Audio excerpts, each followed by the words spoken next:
শাকিব খান প্রিন্সের চেয়েও এখন সবচেয়ে বেশি আলোচনায় আছেন তার নতুন সিনেমা রকস্টার নিয়ে। ৩০ থেকে ৩৫ ভাগ শুটিং শেষ করেছেন বলে দাবি সিনেমার পরিচালকের। শুটিংয়ে কঠিন পরিশ্রম করছেন ঢাকাই সিনেমার এই শীর্ষ নায়ক, তার সাথে ব্যস্ত সময় পার করছে পুরো রকস্টার টিম।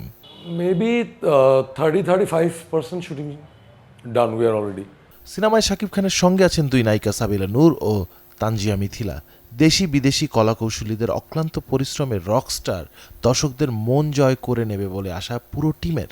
মেধাবী বেশ কিছু ক্রু আমাদের সঙ্গে কাজ করছে। Safia Sathi wonderful costume designer, Tareq Bablu wonderful production designer. এর বাইরে আমাদের চিফ এডি ও ইন্ডিয়া থেকে এসছে, আয়ুষ চ্যাটার্জি।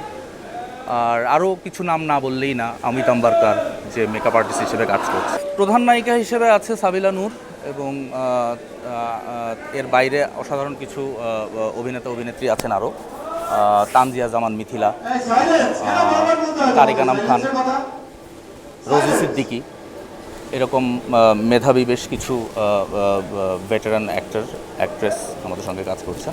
রকস্টার হিসেবে কেমন করছেন শাকিব খান, এমন প্রশ্নের জবাবে পরিচালক আজমান রুশো পেছনের গল্পের পাশাপাশি জানান শাকিব খানের প্রতি তার মুগ্ধতার কথা।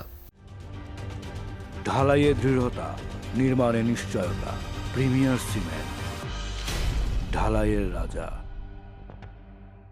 Shakib Khan we play Rockstar, এই আইডিয়াটা আসলে উনার ভাইয়ার আইডিয়া এটা। So somehow he got me and said that he wanted to be a rock star for a long time. So যখন উনি আমাকে বলছে যে এরকম একটা কিছু করো, then I started writing and তারপর আসলে গল্পটা দাঁড়াইছে। একটা বাচ্চাকে দিয়ে যেমন নতুন নতুন এক্সপ্লোর করানো যায়, নতুন নতুন জিনিস শেখানো করানো যায়, স্কিল ডেভেলপ করা যায়, ভাইয়ার মধ্যে ওই অ্যাবিলিটিটা অনেক ভালো। অ্যান্ড উনি আসলে যে কোনো জিনিস দেখে করে ফেলতে পারে, এটা একটা ওনার একটা সুপার পাওয়ার আমি বলবেন।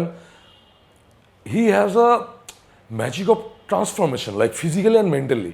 প্রিন্স নিয়ে হল মালিকদের হতাশার কোনো চাপ রকস্টার সিনেমাতে পড়বে কিনা এমন প্রশ্নের জবাবে আজমান রুশো জানান তিনি তার সিনেমার রকস্টার ছাড়া অন্য কিছু ভাবছে না এখন।